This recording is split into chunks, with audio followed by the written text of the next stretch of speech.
ఉదయ్ కిరణ్ తను చనిపోకన్నా ముందు చేసినటువంటి ప్రతి ఒక్క సినిమా కూడా ఒక ఆణిముత్యం లాగా చాలామంది ఫ్యాన్ బేస్ని సంపాదించుకున్నాడు. ముఖ్యంగా లవ్ కపుల్స్ ఎవరైతే ఉంటారో వాళ్ళందరి నుంచి. అయితే చనిపోయే కన్నా ముందు ఒక 6 రోజుల ముందు నాకు కాల్ చేశాడంటూ మనసంతా నువ్వే సినిమా యొక్క డైరెక్టర్ విఎన్ ఆదిత్య గారు రీసెంట్గా చెప్పడం జరిగింది. అంటే ఆ కాల్ చేసి ఏం మాట్లాడారు ఏంటి అంటే ఆయన ఏమైనా షేర్ చేసుకున్నారా?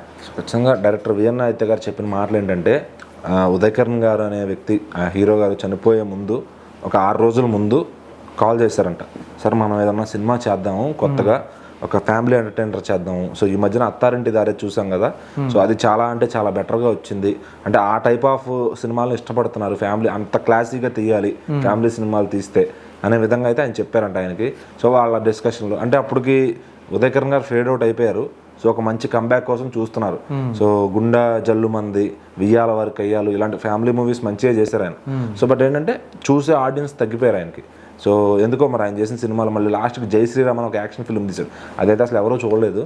సో నేను అప్పుడు చాలా చిన్న ఉన్నాను అనమాట. ఆ సినిమాలు వచ్చినప్పుడు మా దగ్గర థియేటర్స్లో ఆడితే అవి అక్కడ వెళ్ళి చూసేవాడిని అంతవరకే. కాకపోతే ఏంటంటే అవి పెద్దగా ఆడియన్స్లో బిగ్ లెవెల్లో వర్కౌట్ కావాలి. సో మరి అతను స్టార్డమ్ ఎక్కడ తగ్గిపోయింది ఏంటనే దానికి ఎవరి దగ్గర క్వశ్చన్ లేదు.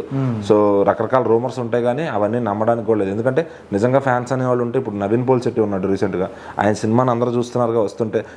విజయ్ దేవరకొండ ఉన్నారు, ఆయన ఫ్లాప్ సినిమా కూడా ఓపెనింగ్స్ బాగా వస్తున్నాయిగా. సో ఏంటంటే హీరో మీద నమ్మకం ఉంటే ఖచ్చితంగా వెళ్తారు. సో అతన్ని ఎవరో ఇండస్ట్రీలో పెద్దలు తొక్కేశారనో లేదంటే ఏదంటే అనుకోవాలని లేదు. సో మరి అత్తారింటి దారి సినిమా చూసి దానికి అంత రెస్పాండ్ అయిన వ్యక్తి అలాంటి కథ చేయమని కూడా ఆయన చెప్పారంట. సో మరి తర్వాత కట్ చేస్తే మరి 6 రోజుల్లో అతనికి ప్రాబ్లమ్స్ ముందు నుంచి ఉన్నాయా లేకపోతే అప్పటికప్పుడు వచ్చినాయా, తన ఇంట్లో ఆర్థిక పరిస్థితుల వల్ల వచ్చిందా, అంటే వాళ్ళ భార్య వాళ్ళ టార్చర్కి చనిపోయారని చెప్పి కొంతమంది, అంటే ఉదయ్ కిరణ్ గారి సిస్టరే చెప్పారనమాట.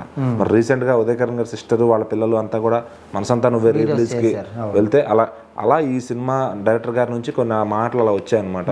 సో వాళ్ళందరూ ఉదయ్ కిరణ్ గారి ఫ్యామిలీ అందరూ బయటకు వచ్చారు. సో మనసంతా నువ్వే రిలీజ్ కూడా చాలా బాగా సక్సెస్ అయింది. చాలా మంది ఆ సినిమా థియేటర్కల్గా ఎక్స్పీరియన్స్ చేద్దాం అనుకున్న వాళ్ళు వెళ్ళి చేశారు. మంచి క్వాలిటీతో సినిమా రిలీజ్ అయింది. సో మరి ఇక ఇవన్నీ అయిపోయిన దాని గురించి ఎంత మాట్లాడుకున్నా వేస్ట్. సో మనిషి బతుకున్నప్పుడు ఎవరు సపోర్ట్ చేయరు. అలా చాలామంది సినిమా ఇండస్ట్రీలో కొట్టుకుపోయిన వాళ్ళు చాలామంది ఉన్నారు.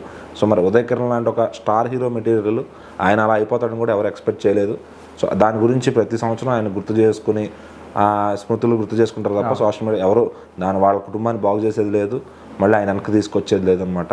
సో అయిపోయింది. ఈరోజు ఎవరు బాగున్నారో వాళ్ళే బాగున్నారు, ఎవరు బాగాలేదో వాళ్ళు అలా అయిపోతారనమాట. సో మరి ఒకవేళ ఆయన ఉండి తర్వాత అత్తారింటి దారి లాంటి సబ్జెక్ట్ అన్న పడితే మళ్ళీ కంబ్యాక్ వచ్చేదేమో. సో మరి అది అయిపోయిన దాని గురించి మాట్లాడుకుని వేస్ట్. మరి ఇక్కడ ఆ ప్రస్తుతం అంటే పవన్ కళ్యాణ్ గారి ఫ్యాన్స్ కూడా ఈ వీడియోని షేర్ చేసుకుంటున్నారు అనమాట.